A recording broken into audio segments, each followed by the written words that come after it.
morning, afternoon, evening, depending on which part of the world you are located. But this is the CEO Bench. The CEO Bench exists for us to bring you people who are climbing into that ladder to become the CEOs or those who are already in the CEO seat. And we want to talk to them and pick an insight from them. What is it like to be a CEO? What is it like to be on that CEO bench or on that CEO seat? What are they going through? These are people who have lived their life on that road, done something about it, and they have a thing or two to share with us. A lot of knowledge, a lot of insights, a lot of information for us to pick from there. And the CEO bench focused more onto what we call leadership, change management, and transformation all across the world and across the spectrum of leadership, across the spectrum of changing position from one end to the next. And my guest in the studio this week needs no introduction. Is the man who has been an A teacher before, 20 years of his life as an A teacher, and of course leaving Migadde Senior Secondary School to Asifiwe International. That's a huge change. Ladies and gentlemen, I present to you the one and only David Rogers Chinto of Asifiwe International School. Is the principal and the founder of the school. David, welcome to the show. Thank you. We are still bongering, as you can see. And how have you been? I've been well, thank you. Yes. How is it like to be where you are at the moment? What is the feeling like? Well, it has been a journey, so I guess it's not something you just fall into. So there is not such a feeling. Yeah. But I just thank God for how far we've come. Okay. Yes. And David, welcome to the CEO Bench. We want to take you to a journey of leadership, transformation, and a journey of change management. But to start with, I want to just pick your mind, first of all. What is leadership to you? Leadership, to me, leadership is providing a direction, being at the forefront of something or a cause, and it's not also being alone there, but having a following that defines the leader eventually. Okay. Yeah.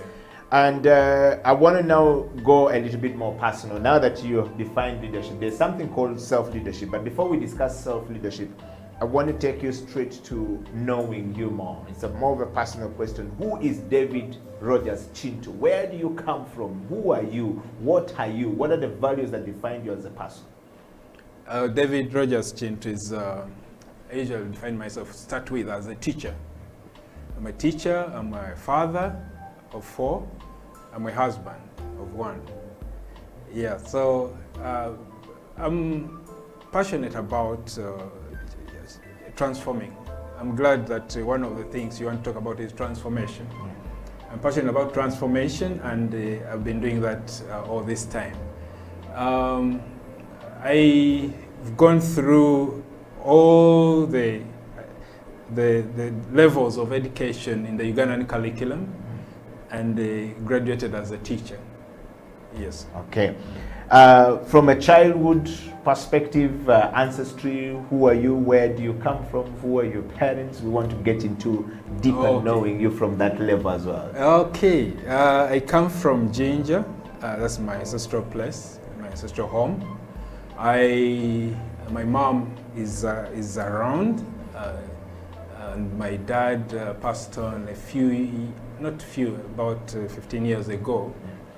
I have siblings, 2 boys and 1 girl. All right. And growing up as a child, you were a teacher by profession, and you speak very passionately about teaching. Growing up, were you always going to end up as a teacher, or what was life like when you were young?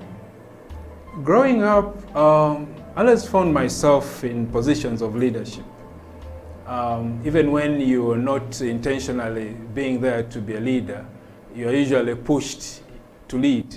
It can be a small group, it can be I so much did sports, so I always found myself in leadership of sports. But never did I figure out that I would be a teacher. So the teacher comes in later. Unfortunately, we didn't have a lot of career guidance. So never did I choose to say that I'm going to be a teacher. But somehow as you choose your courses to go to the university, you choose engineering and something else, those fancy courses initially. And then you put education somewhere. You know the form has to be filled. Yeah. So teaching had not been at the forefront of my thoughts. And when I failed to get my first choice, the second choice, I got my third choice on government sponsorship. And that was education. And as I started the education course, you know, when you go to university, there's this belief that you start the course, you will change. Change of course. We've all been through that path. Yes. Yeah. Yes. So I have this thought that I will change along the way, because I did the physics, chemistry, and mathematics. Yes. So, but then as it went on, I appreciated the education aspect. We did psychology. We did, unfortunately, we did a lot of physics and math, a little of education. So as we went on, I appreciated the course and started getting myself grounded in the course and the ethics that come with it. So I graduate as a teacher, and there I am as a teacher. I accept that. But initially you wanted to be an engineer. Initially I wanted to be an engineer, and that's what I put as my first choice. And I didn't get it, because by then getting some of these courses on government sponsorship was quite hard. So I got my third choice, and good enough on government sponsorship, because I was struggling in school, to stay in school. Actually, I dropped out of school at some time. So when I got a government sponsored course, it was for me a breakthrough. Okay. Well, you are listening to David Rogers Chintu, the founder and the CEO of Sifiwe, in fact, principal of Sifiwe International Academy, who is right here on the CEO bench, and we are talking transformation, leadership, and change management.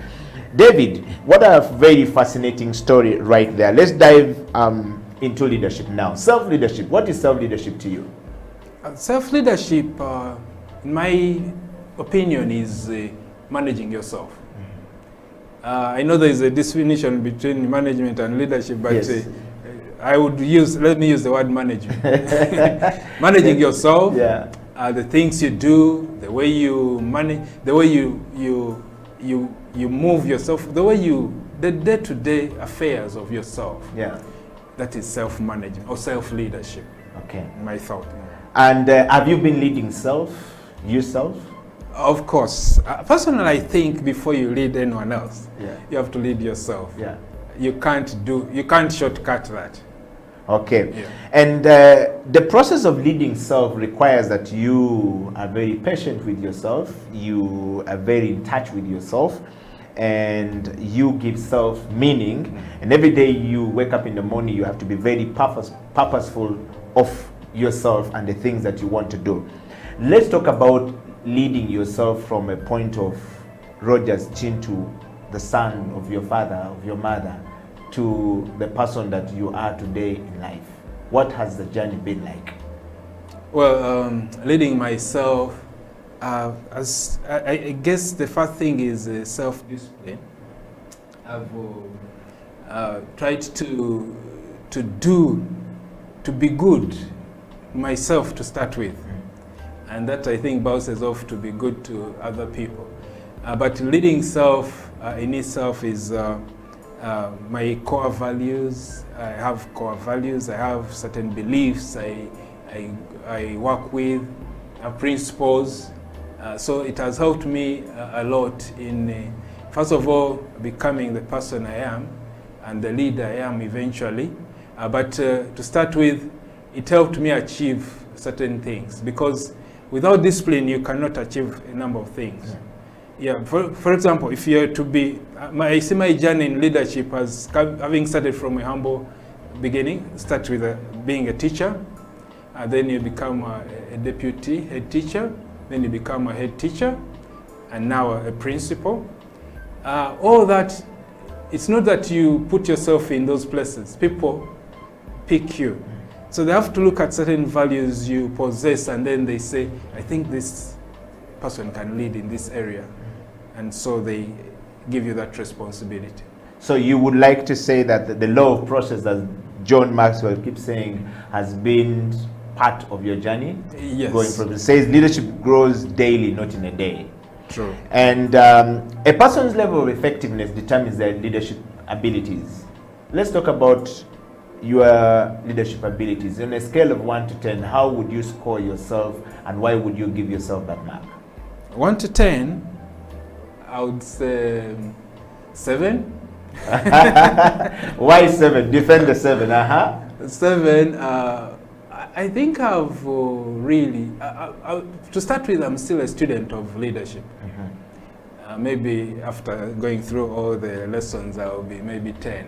Because there are people I look at who inspire me by the way they lead. And I say 7 because all the responsibilities I've been given as a leader, I've performed. I have performed. I look back to responsibilities as low as in high school, given a responsibility. I want to recall a time, I think that was a turning point, when I was appointed captain of a football team. Now, it's very hard to be a captain of a football team in S3, as you know. You've been to school and they are big boys. Yes. In S6. Yes. So being a captain in S3 was a turning point. I kept on asking myself, why me? But as we went along, even now people talk about it, that, oh, you were very good, and I think the personality also mattered. So from there on, I became a leader in school, at university, and when I reached university, I was also shocked that I became a leader in year 1, that is first year. Never had there been whole representatives at that level, at year 1, at first year. It was in our regime that I became one, and eventually, of course, became a minister, as you call them, in the hall. So my leadership, there are some times when I've shied away from leadership, and I'm usually thrown back in. So you say, today, rather this time I'm not going to stand for anything. And people somehow push you there, and you find yourself to be a leader. I started being a leader in my primary. I was a deputy head prefect in my primary. And then when I came to secondary, like I told you, I became a sports captain through and through. I've done a lot of sports, even now I do. And then eventually at the university, when I also was chosen to be a leader. Wow. Well, it's quite clear that your journey is a journey full of, experiences, and we can see that your leadership journey has not started yesterday. It has been there, and I think on your scale of 1 to 10, you chose 7, and I think 7 befits you. David, let's talk about the leadership of David Chintu, from being a teacher to a deputy to now an a teacher. 20 years of teaching, if I may say, has been your journey.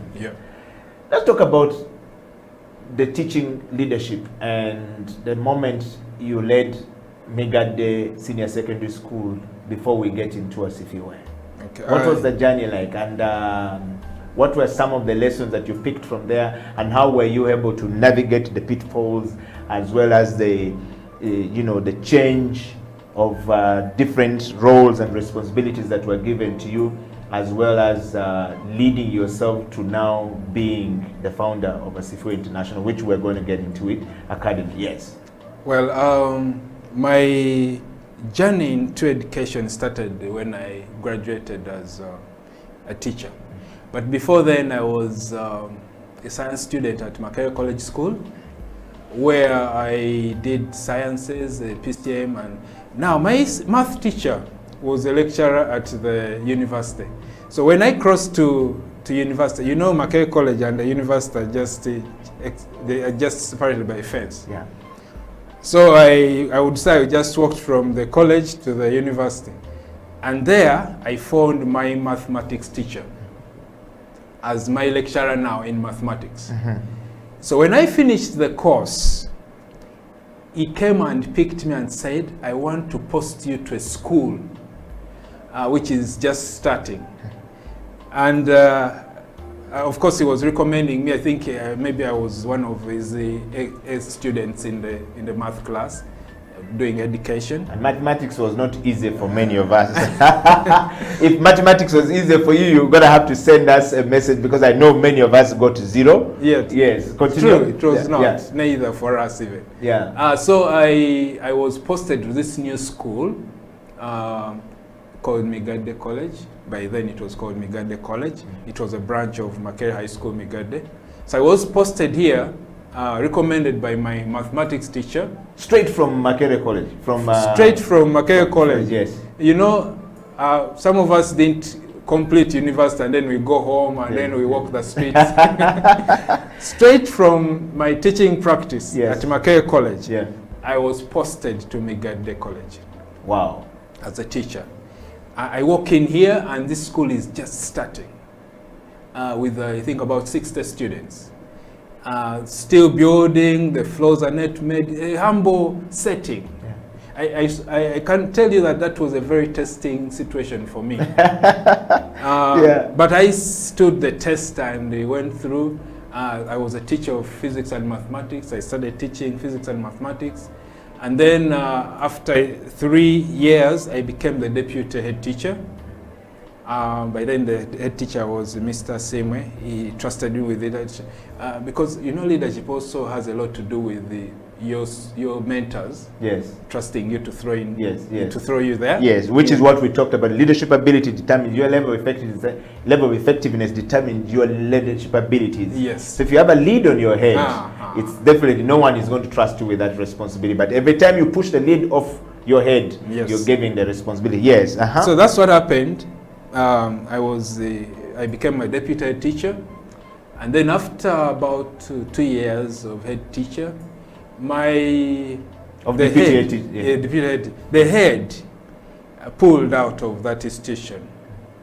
And you know, when you're staff of say 40, you have guys who are older than you, guys who seem to be more able than you. They were teaching before you. They were teaching before, a lot of experience. But then I was so surprised that this head teacher who stepped out recommended me. Not the other guys? Not anyone else. Wow. Recommended me to be the head teacher. It was a shock, but it was also, I was scared. How old were you, by the way? I think I was, I should have been about 28 maybe. Wow. So I said, okay, anyway. I remember the story of Joshua. When he was Moses was leading him, and and then God says, prepare to cross. He was forced into that leadership. So I accepted the challenge. So in 2007, I became the head teacher. Now, it was not only, you know, you're familiar with your setting in Migade College. Now, there was a transition that the Makerere High, which was in town, was also shifting to Migade College. So the school was becoming bigger. And the name was changing to Makerere High School, Migade. You know that Makerere High School has a very rich alumni. So here I was going to lead a school, changing names. And I took on the challenge. And I tell you that I led the school for 7 years. And it was amazing. God saw me through. The school grew from glory to glory. The population grew. I learned so much. It was a good experience. Wow.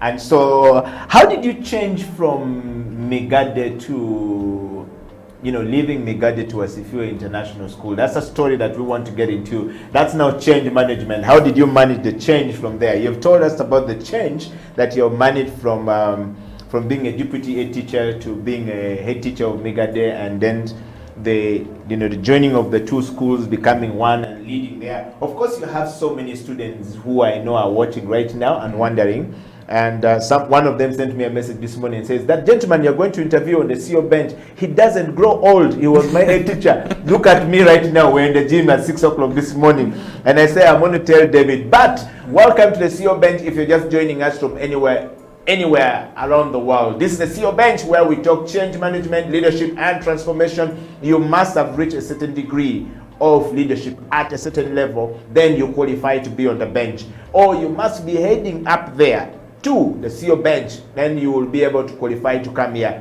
And of course, David Rogers Chinto is the former teacher of Migade College, later on that became Makerere High School, Migade, and now he's the founder and the CEO, and rather the principal of Sifio International School. We're going to take a break, and the CEO bench will come back. And when we come back, we'll talk to David Rogers Chinto on change management from Migade to Sifio International Academy, where he starts the school with only his son. I don't know how that is, but the dream of one son has now become a dream of more than 200 students in that school doing ACA curriculum. Stay right there. I'll be right back after the break. This is the coffee break.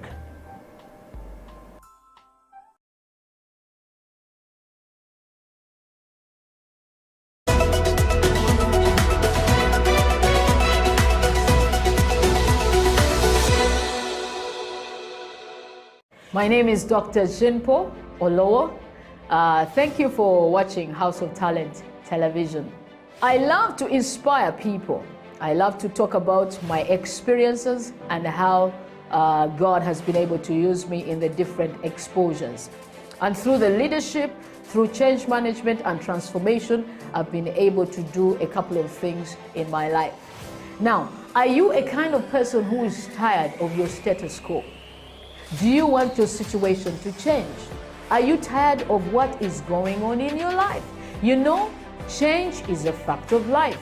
We've all been through experiences in the last couple of months that have taken us to a place where we need to do something about our lives. We need to change whatever is going on. So if you have not piled up investment for yourself, you need to do that. If you've not done businesses to hold your family in future, you need to do that. Are you thinking of full-time employment?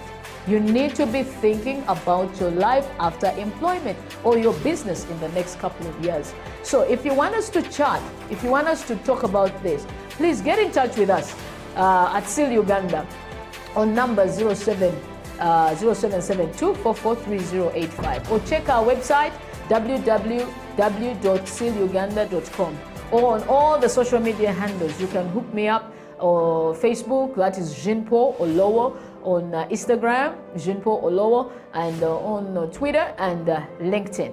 Then we can chat a way forward with you. We can help you, we can coach you, we can walk with you this journey of financial freedom. Thank you.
Welcome back to the CEO Bench. My name is Eddie Okela, and in the studio is David Rogers Chinto, who is the founder and the CEO or the principal of Asifiwe International Academy, a school that started with a dream, looking for a school for his son at home, and it turned out to be something of a development. Is now looking after very many children, over 200 plus kids, providing jobs for people. That is my kind of change management and transformation. David Rogers, welcome back to the show. Thank you. Thank you. We are supposed to keep bongering because of coronavirus, and It's understandable. yes, I'd like to read you a comment from some people here, and also encourage some of you guys out there to actually send us your comments. Kisses and disses are welcome, and we want to hear more from you. If you have a question for David, please send it through. If you a former student of Migade College, please, or Migade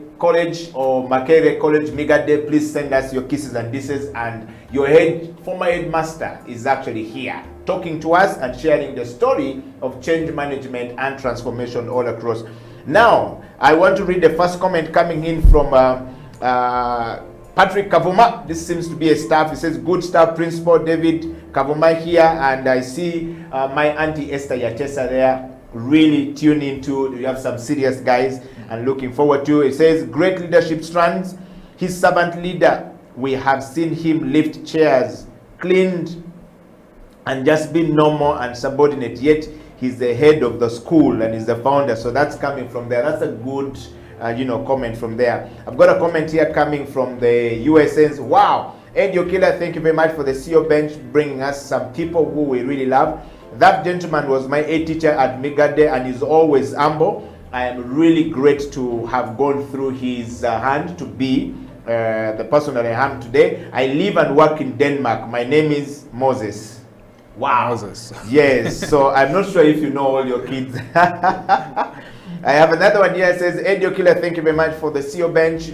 My name is James. I live and work in Tanzania. David Rogers Chinto was my A teacher, you know. Wow. So you got a lot of students coming up there and talking to us. So please send us your kisses and disses. And if you have any comments or anything you want us to share or a question you have for David, please share it. The story of David and Asifiwe International School is something that we need to learn from. And of course, the man on the CEO Bench, Eddie to the top. And we are privileged to note that David is about to be sworn in as the president of the Rotary Club of Kampala, Sese Highlands. Yeah. What a transformative move right there, and of course, change management. David, let's get back into the show. We were talking about the change management. Let's talk about the story of change management from Migade to Asifiwe International School. Well, like I shared that I'd led Migade for about 7 years. Yes. So in the 7th year, it so happens that the school changed ownership. And the new owners felt they needed another team of their own to lead the school. So I was asked to step out. I did step out. You know the things when you ask, you don't insist. Yes. You are told that, well, thank you very much for your service. We would like to now, it's been nice working with you. Yes. Yes. But it's all God's plans, you know. And I stepped out, but I promised myself that I'm not going to again do this, what I was doing, because I'd been at school and transformed it from scratch, from startup. Yeah. In From fact, 60 students to about 800. Yeah. So I thank God for that opportunity, and I thank the owner, Mr. Chisubika, for allowing me to grow. So I stepped out, but never thought of starting a school. My story is that when I stepped into the school, I had discomfort with the way the education system was. I kept on saying, is this all? Is this all that children can get out of school? You mean I was teaching physics and math? Is this all that we can get out of school? So I started creating certain programs in the school. to teach children or students things that are not in the main curriculum. Yeah. Because firstly, I thought that it's not all about math, physics, and Yes. yeah. I mean, coming from you, who has been teaching this, it's really an interesting story to hear. I want to hear more of that, because usually people are just stuck to that road and they don't want to change. Yes. Yeah. So when I started my teaching, I saw we can do something more. We can do something. So I started thinking through what else can we teach, and when I became head teacher, I now kind of was comfortable with introducing a number of things. So I started a program called the Behavior Change Program, which I used to say casually that this program teaches things that are not taught in school, yet we were in school anyway. Yes. So that program could teach skills, Yeah. life skills. I could teach behavior, leadership, character. From mathematics, physics, Yes. now you are teaching behavior change. All and- those. Yes, yes. So my turning point was when I attended a workshop on character building in schools from someone, it's called Dr. Mario from South Africa. He came to Uganda, and I was invited, luckily, to attend that workshop. It was teaching us how to teach character in schools. So I embarked on that. I got the curriculum and started teaching the behavior change program. And a number of children, or rather students, subscribed to that, and they thought it was working well. It was a peer kind of teaching. Now, so when I stepped out of school, of Migade College, by then it was already Makerere High School, Migade, I was on the street. Remember my son, which story I will also tell you later, was using an international curriculum from home.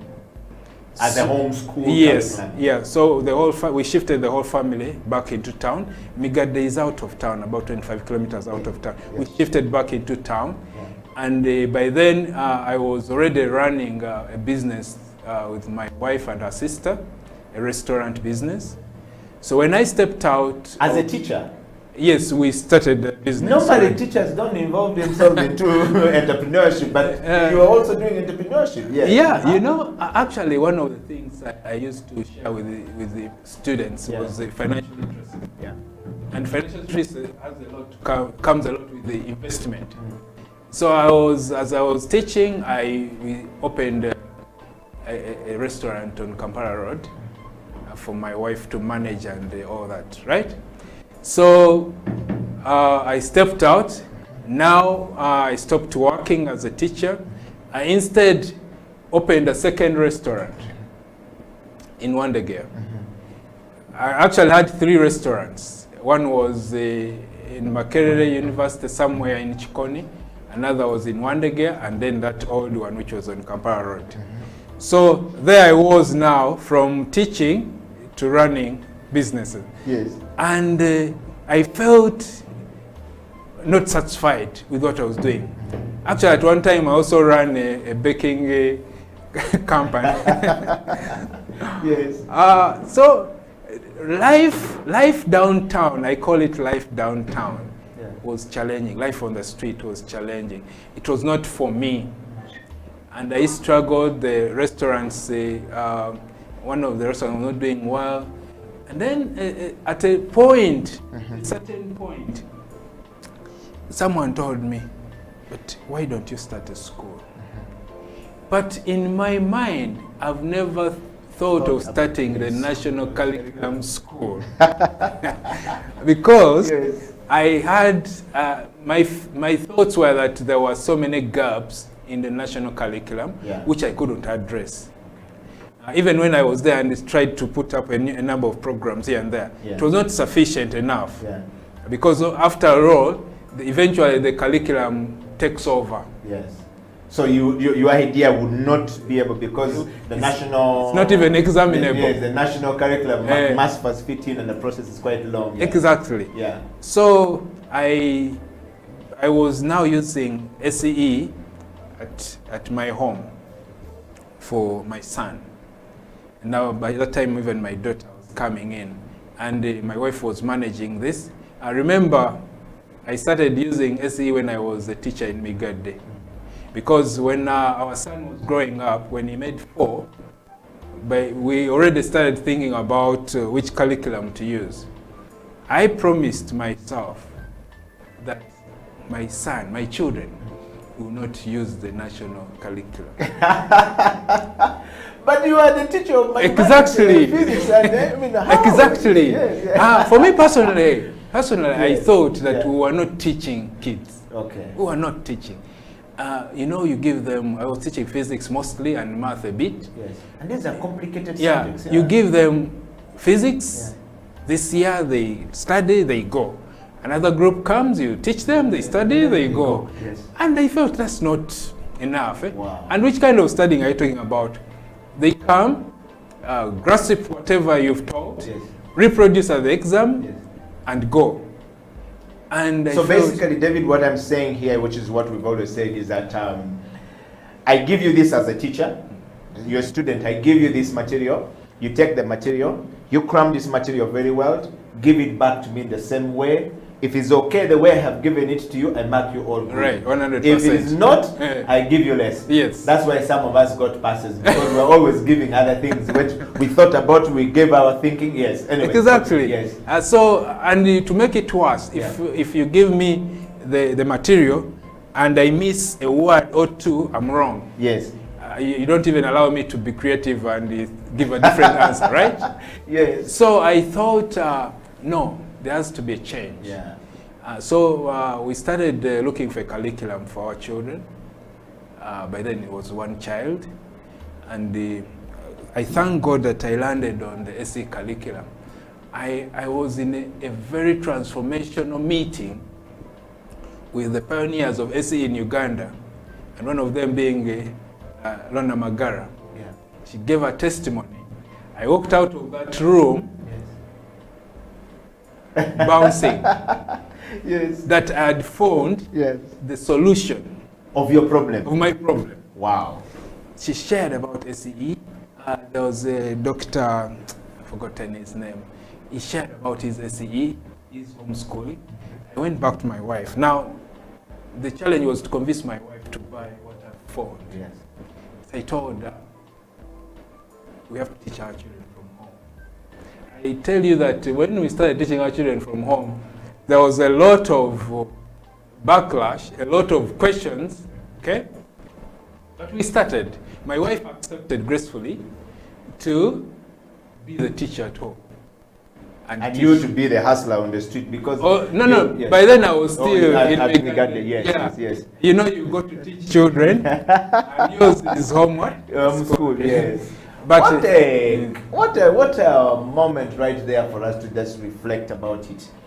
And we're talking about change management.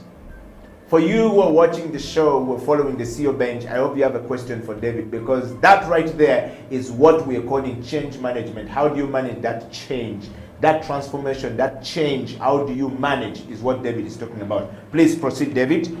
Yes, so our son... Your wife now starts to teach. Yeah, she abandons her job and starts teaching. That's change number 2 at your house. Yes. Yes. You know, at times we cling on certain things. Yes. And for me, the way I saw this is that she sacrificed for the children and to teach them, other than insisting that, oh no, let me stay on my job and then things work out, but sacrificed to teach the children. And by then it was one. And he grew very well. He learned very well that when we changed, when I left Migade, I now had to look for a school. Because, remember, the income was reduced. Yeah. My wife had to go back to our restaurant. And start running the restaurant. So we had to put our son in a school using the same curriculum. I thank God that at that point, we were not challenged into going back to what we had wanted to avoid. Yes. Yeah, so you went for an ACA program? Yeah, we went for an ACA school. Yeah. And this time we now stopped homeschooling. We enrolled in a school, SAA school, and our son started studying again. Yeah. By then he was in grade 4.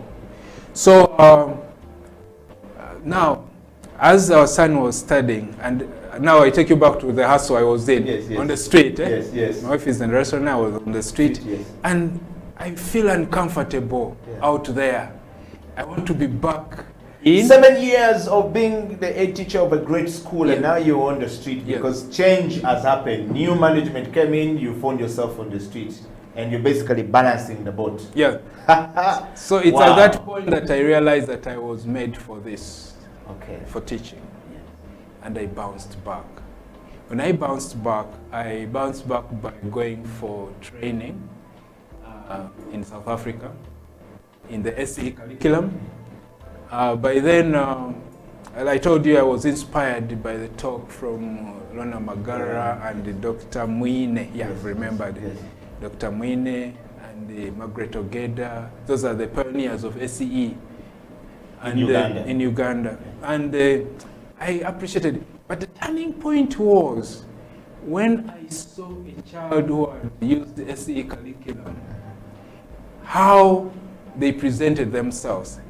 I said, this is the curriculum I want to use. And that's when I went to South Africa to train and started at Sifiwe International Academy.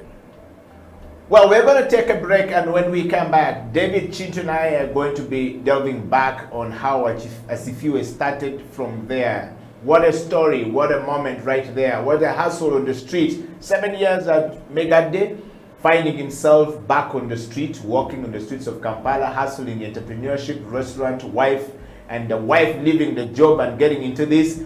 And sometimes we're wondering, this person has become great, but we don't know the journey they have been through. That's the qualification for one to be on the CEO bench. The CEO bench is for those who are walking the streets, those who are going to the top, and those who have risen to the top, and those who are getting there. You have that story, and we go by nomination. And if you have a question and comments for David, if you have had it right there, please drop us that comment. We're going to read it. David and I will be back on the CEO bench after the coffee break to talk about how Sifiwe became the Sifiwe that we are today, and of course the transformation in that place as we wind up the show. This is the CEO bench. Stay right there. I'll be right back after the break.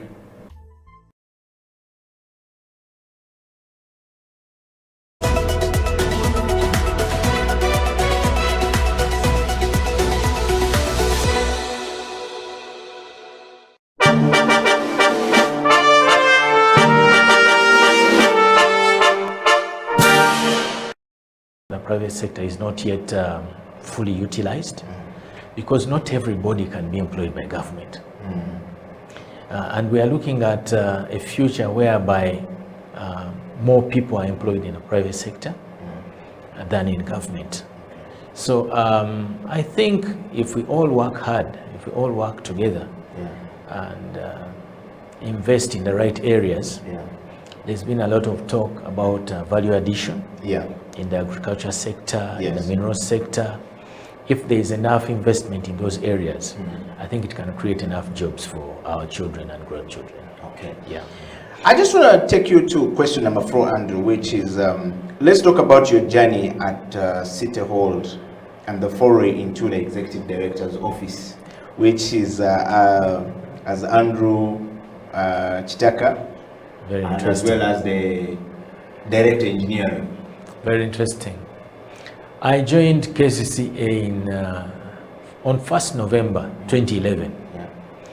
And before then I was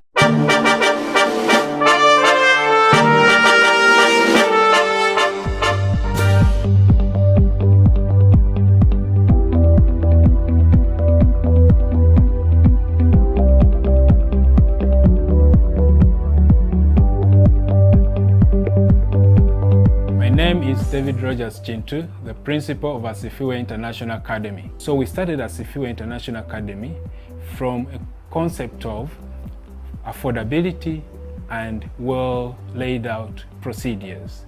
And at Sifiwe International Academy started in 2016 with only 2 children, my son and my daughter, and it has now grown up to more than 200 children. I've been a teacher for the last 20 years. I started by teaching in the national curriculum, and ever since I started teaching, I've been bothered by what more can our education offer.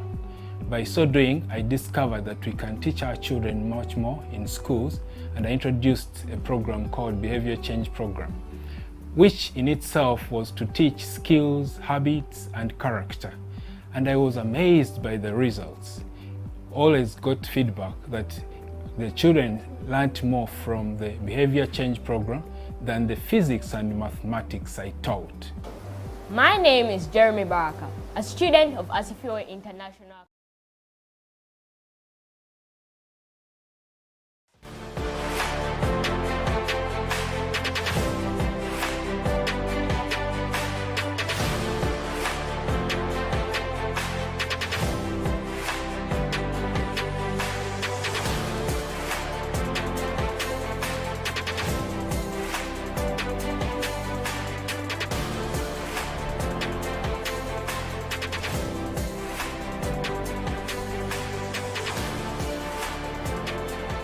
Welcome back to the CEO Bench. My name is Eddie Okela, and of course in the studio is the founder and the principal of Asifio International Academy right here on the CEO Bench, David Rogers Chinchu. Welcome back to the show. And David, what a transformation, what a message right there. The small video, we have just played the small video of Asifio International School, and which you have given us.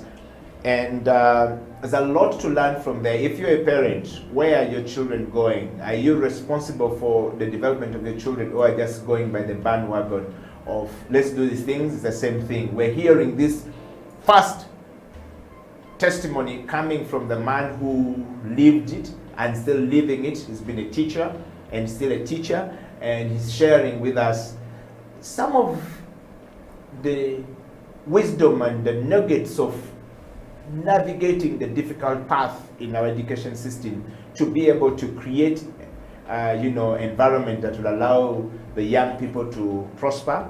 If you see a mistake, if you see something that is not working, you've got to work something beyond the challenges that you have. And of course, we've talked about leadership and self-leadership right there. We've talked about change management, and we went to a break when David was telling us his story about how Asifio started. David, welcome back to the show, and let's talk about Asifio a little bit more.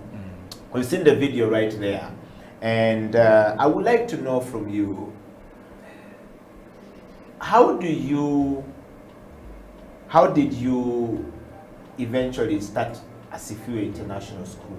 I know you've talked about going back to teaching, going to South Africa, and then back, and from what I gathered from you, there was also a little bit of difficulties in paying school fees for your son in the ACA school. Can you pick up from there and tell us how you navigated that change that now even became something that you are now a principal of, and with the number of parents that follow you? How did it go, that change, managing it from that point?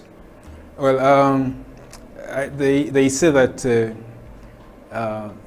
need is the invention of all creativity, something like that. We had a need as a family. We had a need to see that our son continues with the curriculum we had found. When we were starting to use SEE, it was for our personal, for our need as a family. But then, like I said, when I dropped out of work and my wife had to go back to work, we couldn't homeschool anymore. So we decided to go for a school, to look for a school. So we started looking around for schools. And because my wife knew a lot about SEE, she could see that there was not enough service provision in the SEE curriculum in our area, in Kampala as a whole. And she said, I think there is something missing in the way procedures are being made in schools around. And again, the other schools, there were a few schools by then, there were about 8, I think. Yeah. The other schools were quite costly. We couldn't afford them. They were doing an excellent job, but the affordability was not there on our side. So we said, okay, now, since we are not able to afford the best, and we don't want to dilute what we want for our child, let's start a school.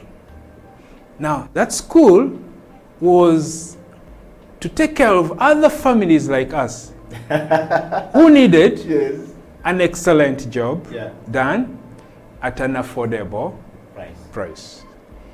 And for me, I always think that was the mother of inventing Asifio International Academy. Wow. The need for proper procedures and the need for affordable, good Christian education. Yeah. So we started Asifio. And Asifio started, by then when our son was getting into grade 1, our daughter was getting into SE. So we had 2 children. We wanted to enroll on the SE curriculum. And they were already on the SE curriculum. And they started. So we started with 2 children, my daughter and my son. And then my nieces were brought. Now my cousin also started SE in their home. Okay. So I had 2 daughters. So we brought them. Now those were 4 children in the school. But they came in just to give company to these 2. Because for them, they were in homeschooling. School, they were homeschooling, and they wanted to continue with homeschooling. So we told them, come around, because we had... And where was the school? Was it at your sitting room? Where did you start? By then, the school is where currently recorded. That's where we started from. With 1 child and 2 children, you went to pay rent? Yes, with the 2 children. Children. Your son and your daughter? And their nieces. And their nieces, yes. 4. Wow, 4 kids. Yeah. Okay, David, maybe I'm not getting something. Guys, I think we need to get something from David here. That has to be some really a big leap of faith that you went out and even paid rent and started the school with only 4 children, 2 of them being yours, which means you are the one paying school fees. There was no other income coming. Did you take a loan? How do you even start from there? No, actually it was a really faith, because we actually started advertising the school before it was even there. And people started saying, but you're advertising the school and it's not there. The school doesn't exist. Where is the now, school? the challenge was, the school was supposed to open in Jan. Yes. And we were already in March. The challenge was financial. And we tried to look for people who wanted to come and work with us or start, and they were not there. Yeah. So we eventually started somehow, and by the end of that year, the children had become 15. Wow. And the next year they tripled, and like that. Wow. So people actually listen to you and brought their children. Would you say these are some of your OBs or OGs? I mean, I'm a trained marketer, and by practice, by skill, and by everything. And I do a lot of training in product development. You earlier on mentioned behavior change communication. I'm a professional of behavior change communication, and I developed communication strategy for behavior change, focusing on strategy, on attitude and perception of people. And a lot of the things that I meet along the way in my line of work, David, is people creating products that don't solve problems. A lot of the products that we have in our market today don't solve problems. And we're always telling people, first, identify the product, the problem in the market. 2, see if there is somebody doing that work. Are they successful? If they are not, then there's something wrong. Why must you come in? What solution are you offering? And a lot of the times we meet people in the boardroom, and they say, no, you don't understand. You too Muzungu, you too this, you come from you don't understand it. but you just practice exactly the same thing we give strategy to corporate companies, and sometimes it fails, to individuals, and sometimes it fails. You have practiced it to the very core. One, need. What is the need right now? That there are so many people who are looking for this, and they don't have the school, they can't afford it. You went for affordability and the need. You did small R&D, research and development there to basically understand it. Bedford Buyungo was the CEO that was here before, and I think he's following. He said he wants to pick a lot of things around education and see how it works. I think Bedford Buyungo would find your interview and this interview really very interesting, because he's into the marketing world and he understands what we're talking about. David, if I take you back there, that right there, what lessons do we pick from there? That you said the school started with 4. You actually rented, advertised before, and now it became 5. So the question I have for you is that is it possible for one to actually start the business the way you've started and be successful? And what lessons do we pick from there? What are some of the deep end lessons that we can pick from there and we can use tomorrow? If I want to be like David Rogers Chinto tomorrow and I don't know how to do it, or I've been struggling with it, this is the reason why the CEO bench exists. Okay, thank you, Eddie. Before we started, yes, before I even went for training, yeah, we did a market survey, and we realized that SCE was going to solve so many people's problems. Okay, the number of gaps which were being addressed by all parents, this and this, so we could listen in. And from my background as a teacher, I also knew the gaps. And when I looked at SCE, I realized it can solve so many problems, so many parents' problems, so many learners' problems. With all due respect, you and I have gone through the national curriculum. Correct. It made us what we were. Correct. Thankfully. Correct. But we realized that going ahead for our children, it may not be the solution. So most parents had that feeling. And some were frustrated, they had nowhere. We were also frustrated in the education system where we're waiting on change and it was not coming. This is teachers now from the teacher's perspective. Okay. So we made a survey and asked people around. People didn't know about SCE. Remember, it had been there for about 10 years before we started, but people didn't know about it. So we promised ourselves that we're going to broadcast this good thing. We're going to tell. Our target was young families.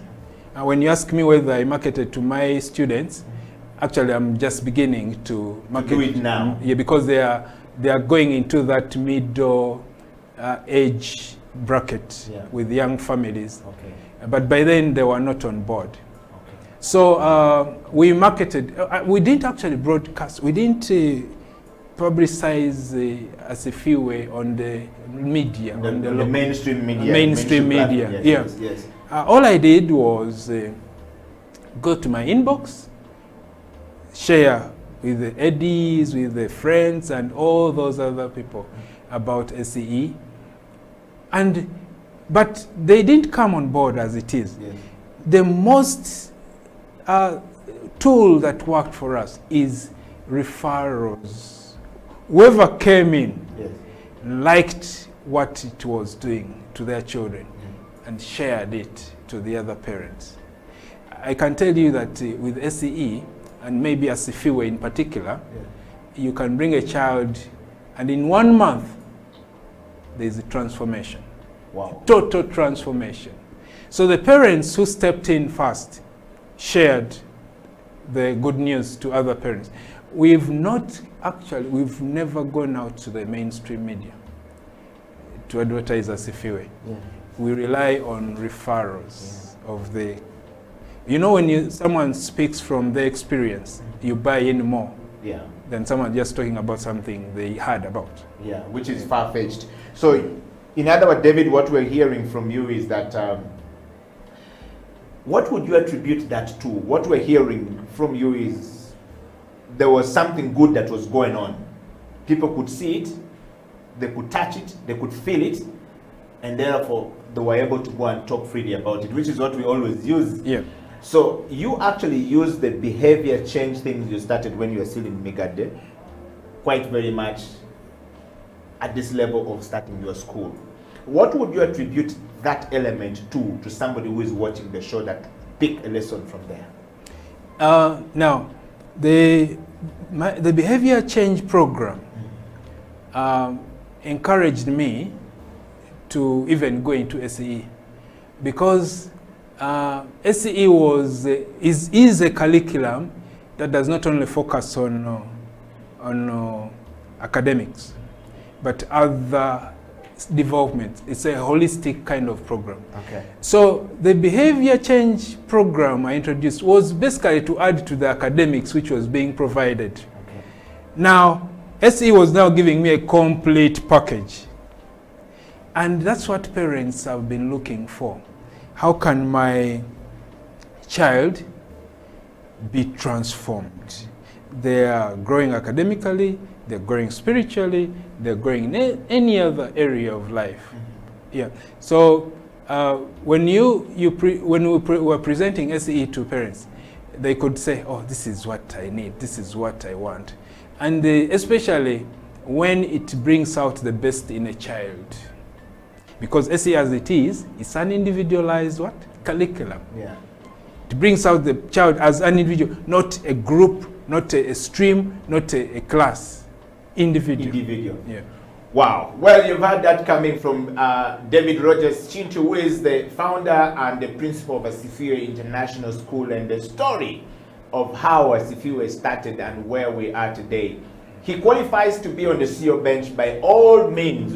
David received 10 nominations to come onto the show, and usually the CEO bench, for one to make it to the CEO bench as a guest, you have to be nominated. And we have quite a huge profile of nominations right now before we can bring them to the show. So we've increased the number of nominations, needs to come more, and you have to state why you have nominated that person and for what reason, what is the impact. Do they fall within the leadership change management and transformation that we're looking for? Send us your kisses and disses if you have one for David Rogers Chintu, and he is definitely going to be able to answer that. And we're going to go into transformation. David, what a story right there, and what a moment of transformation that you have going on at Asifiwe International School. I want to take you straight to the transformational bit of it. Would you say that the thing that you have started with Asifiwe right now is transforming lives of kids and of parents? And in what ways are you measuring that transformation? We're looking for a quantifiable, justifiable, measurable metrics. All right? Because you said the parents went and gave the word of mouth outside. The school grew from 1, from 4 to 15, and from 15, how many are they right now? And what kind of, recommendations were they giving out? And what is your measurable metrics to see the impact of that is what we're looking for as transformation. Okay, thank you. Before the transformation, I want to say, I don't know, I know I'm on the CEO's bench, yes, but yes. This, what CEO is very new in our kind of area, yes. Education. Yes. We have a principal, we have a headmaster. So yes, I have to get used to the CEO so thing. So the CEO bench is chief, let me put it this, Chief Executive Officer. I was going to be Chief Operation, but now I removed that. Chief Executive Officer. So when you become an headmaster, you're already an executive. Okay. Below you here, you've got the deputy head teacher, you've got the head of finance, you've got the dean of students, you've got all of these things going down all the way to the prefect. Now that you have it, so it's already CEO at that level. Now you rise to becoming a principal. Principal means you are dealing with different schools. Not so, if I understand. No, it's because it's an international curriculum. It's a principal. So the principal is bigger than, under the principal usually you will have a deputy principal. No, yes, there is no, now there is no head teacher, there is no headmaster. They've removed it, yes. No, it's not yes. there. Because now you're not only dealing with the educational staff, the teachers alone, teachers affairs, you're now looking at the business aspect Of course. of the school, because the school is a business. You're running a school to provide education for children, and they pay school fees, a business. So you've got to manage that. What Dr. Jinpo Olowo says, business operations.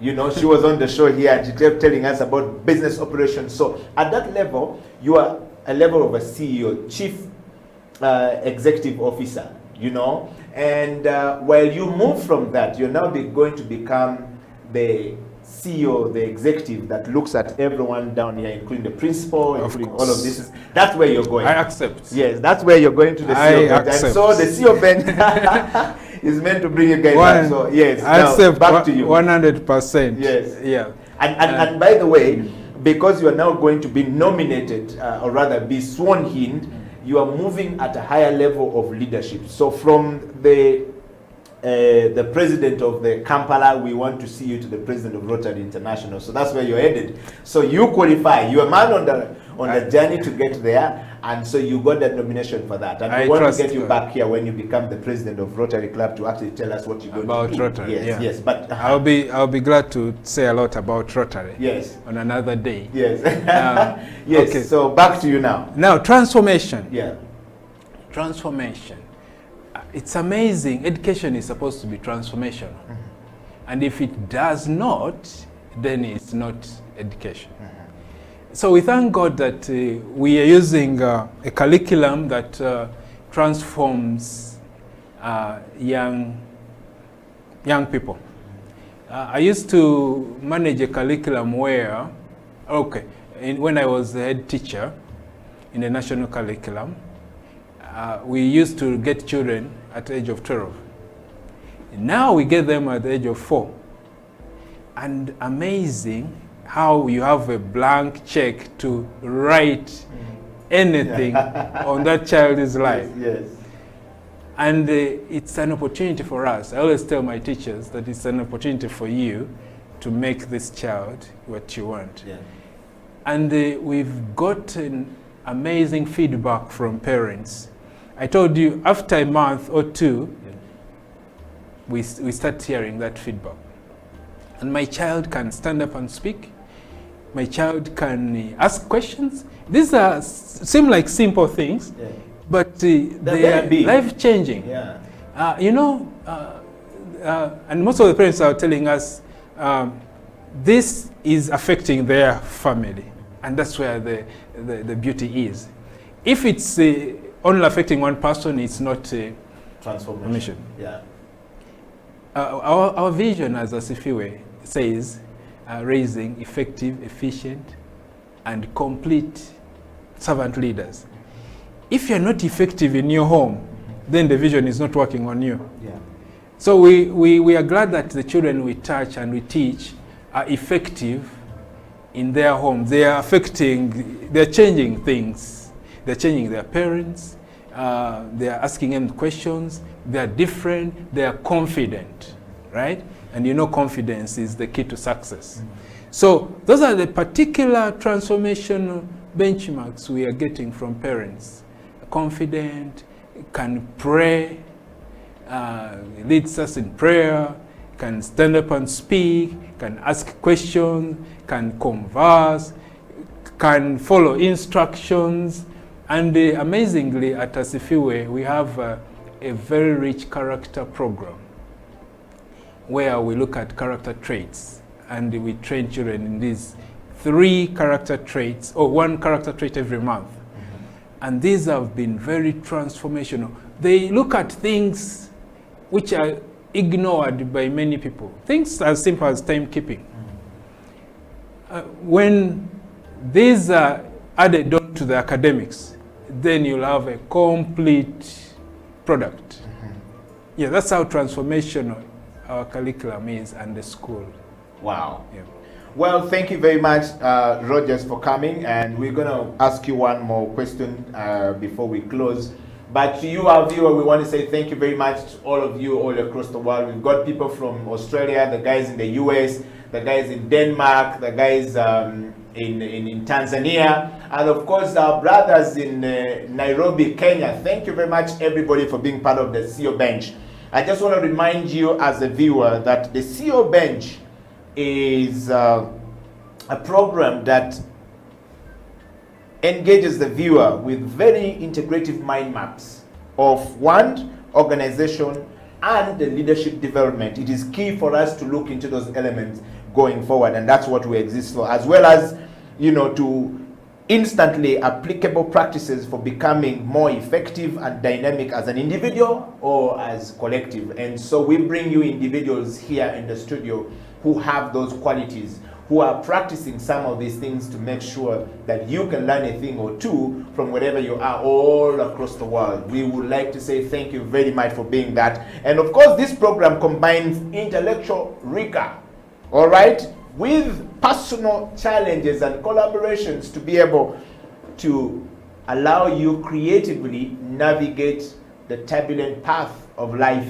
And so the story of David Rogers Chintu, the principal of Asifue International Academy, on the program today is meant to teach you a thing or two about how you can make changes in your life as an individual, as a family, and also the product you put up out there to people to consume must be a product that looks or seek to address a need in our society or in a community or in a nation, as well as a solution that is affordable and effective for people. We've been having the one and only David Rogers Chintu, who is still on the CEO bench. David, thank you very much. On the scale of transformation and change you have scored, and the learning organization you have scored, we've learned from you today. The level of leadership development we can see in you that you have scored. The practices from the transformational leadership approach we have seen that you have scored. And the personal effectiveness and resilience in that regard we have seen that you have scored. And of course, we looked at the organizational culture of Asifue.